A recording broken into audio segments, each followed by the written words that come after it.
Hey guys, I want to bring some light today about the circumstances that we are all seeing ourselves in globally, and to actually bring you a lot of hope that you have more control over this than you realize. And I'm obviously talking about the immune system regarding COVID-19 and some light that has been shed worldwide as to the mechanism and how we can kind of break this cycle so we don't become someone who potentially dies from COVID-19.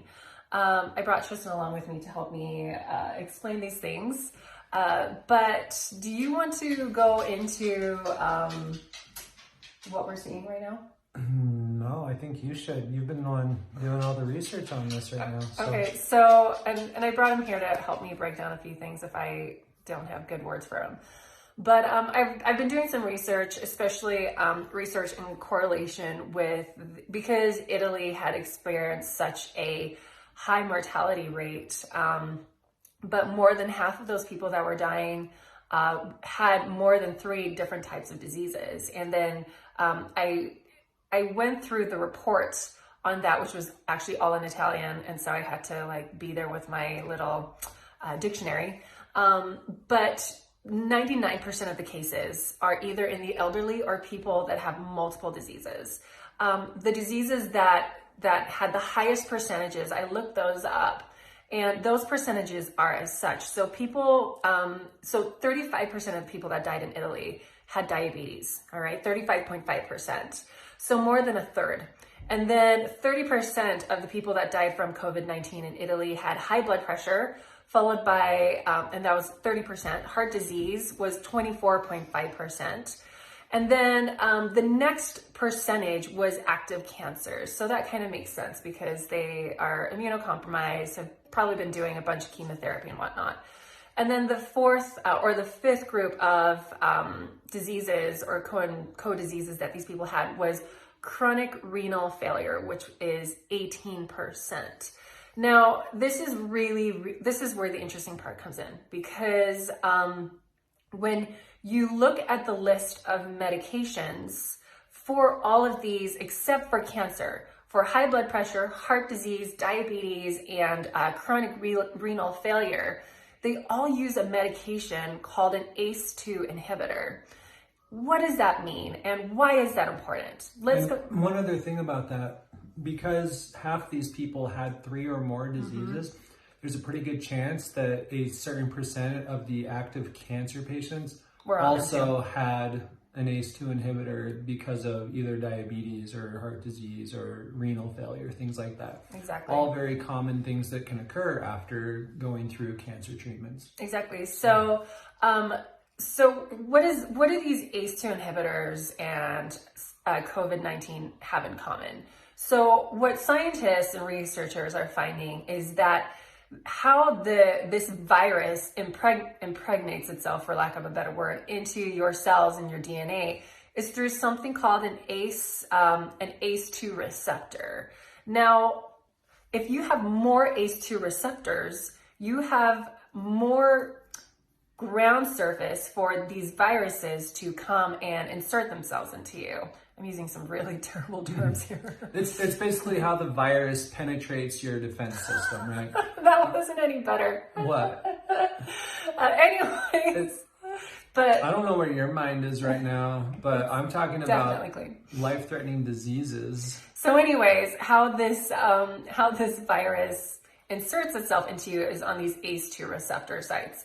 Now, when you take an ACE inhibitor drug, your body will produce more ACE2 receptor sites. It'll make more. Why would people take an ACE2 inhibitor? What does it do? So if you go online and you Google ACE inhibitors and their use, and I'm going to read straight from Google here.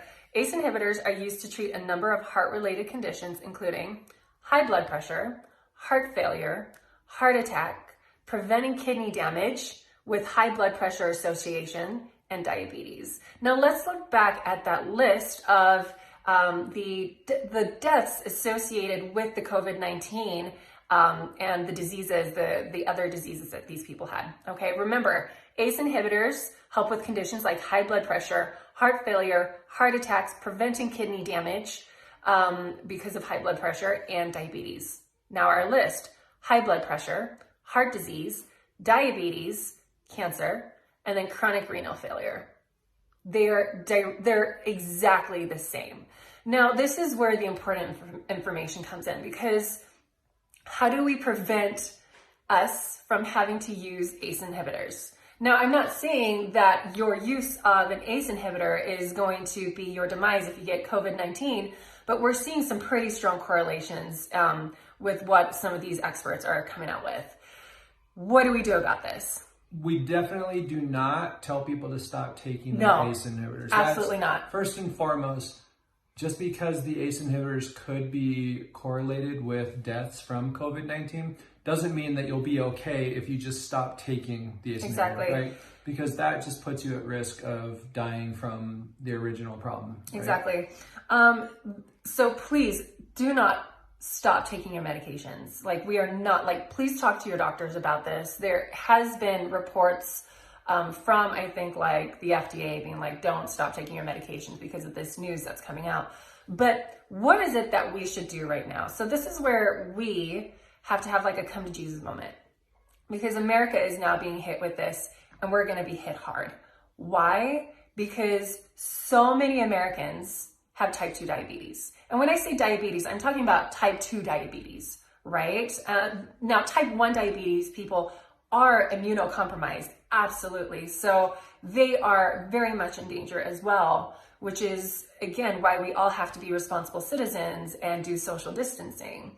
But when it comes to type 2 diabetes, what were we going to say? I was just going to say, just because you have type 1 diabetes, though, it doesn't make you sick, right? Exactly. There are many, many type 1 diabetics out there who take really good care of themselves, and they are so healthy. They do not need to be afraid for their lives because of this COVID-19. Yep. So America is being hit with this now, and I think we're going to get hit hard because we are one of the most unhealthiest nations in the world. And it's lifestyle dysfunction, right? It's lifestyle changes that we refuse to change that is leading to our diabetes, that's leading to a lot of inflammation, which they're also recognizing as well. If you have chronic inflammation, you are more at risk for what people are hearing, the term cytokine storms, right? Where these cytokine storms are not being switched off because they already have an amped up inflammatory response, and then these cytokine storms are just taking it up like 100 times more. So this is our come to Jesus moment. What are we doing about this? And you guys, what are we doing about this? Now, I don't want to come across judgmental here, because we all have to make choices nice and slow to make sure that they are sustainable.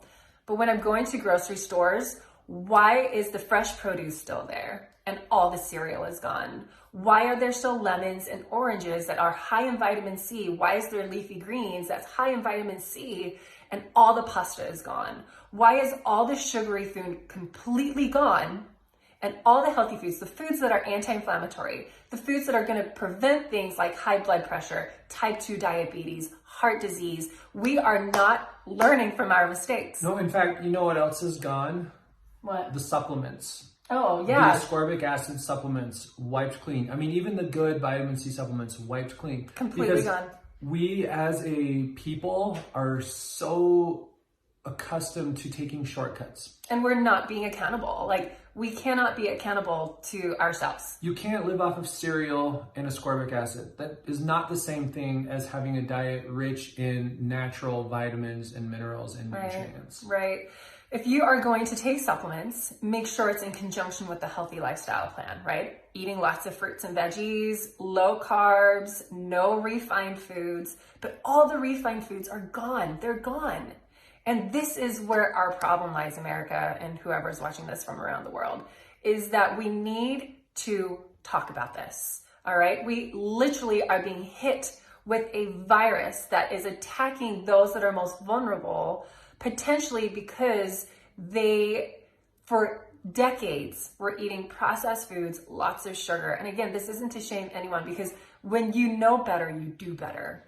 But now we need to do better, because nature is forcing us to. We are being propelled into this new world, this new normal, where we have this extremely aggressive virus that is also aggressively changing and mutating, We don't know what that means in the future. So what we need to do now is change ourselves, change our immune system, change the way our body responds to viruses. Make sure that we are not putting ourselves in a place where we potentially will become immunocompromised, where this infection is going to affect us and potentially kill us. We are at a fork in the road. We've got two pathways we can go down. The pathway that we are currently headed down as a society is not a good one. It's the one that leads towards more and more of these types of epidemics that we are incredibly vulnerable to because our bodies are weak. Or this can be the opportunity that we take. I'm not going to actually just go down that single pathway, but that changes everything for us forever. And what you as an individual, what you as a family decide to do determines whether you are in this forever vulnerable population to increasingly scary diseases and things, or whether you become one of the privileged that can not have to worry about all of these things. Exactly. Because your body is strong, because you have built the foundation of your health in a very powerful way, right? House of bricks. Again, this is a very scary time for people that are immunocompromised. But for the other 80 or 90% of Americans, like, we can choose now to make sure that we do not become immunocompromised. We have had data for the past couple of decades telling us, oh my gosh, we're heading into a health crisis. Like, cancer rates are going up, like autoimmune diseases are going up. Like, we are seeing this trajectory towards like really bad things. And now COVID is hitting us and we're saying, oh my gosh, this isn't sustainable anymore. Maybe this was the catalyst we all needed to wake up and realize this is no longer okay. We need to change something. We need to change the way we see ourselves and our bodies. Our bodies deserve better. We deserve better. We need to nourish our bodies mentally, chemically, physically. So exercising, guys, eating healthy foods, drinking lots of good water. No longer can we live off of cereals and sodas and refined crap. It's clearly not working out for us right now. So again,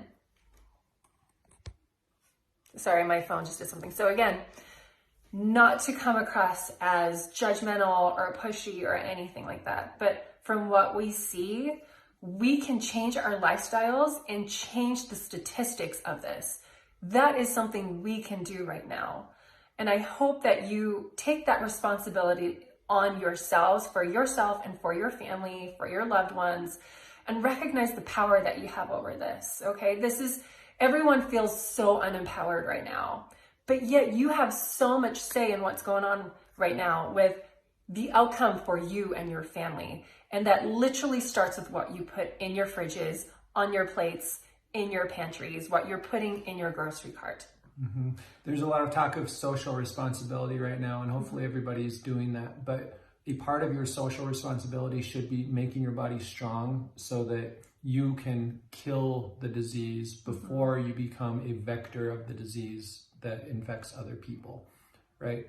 The stronger your body is, the less likely you pass it on to other people if you come into contact with it. And there you go. So you guys, that's literally it. That's some of our truth bombs that we have for you today. Hopefully this made sense.